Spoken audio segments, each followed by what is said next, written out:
দেশের প্রাক্তন প্রধানমন্ত্রী ডক্টর মনমোহন সিংয়ের মৃত্যুতে ভারতবর্ষের রাজনীতিতে যে শূন্যতা তৈরি হলো সেটাকে পূরণ করা অত্যন্ত দুঃসাধ্যকর হয়ে উঠবে। তিনি শুধুমাত্র দেশের প্রাক্তন প্রধানমন্ত্রী নয়, তিনি একজন দক্ষ অর্থনীতিবিদও ছিলেন।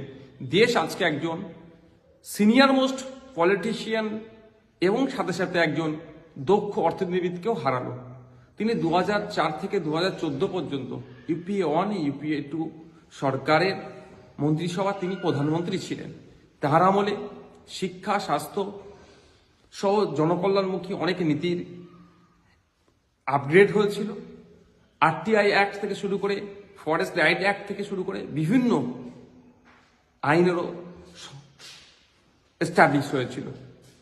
আমরা আজকে ডক্টর মনমোহন সিংয়ের পরিবারকে সমবেদনা জানাচ্ছি, তার স্মৃতির প্রতি বিনম্র শ্রদ্ধাও জানাচ্ছি।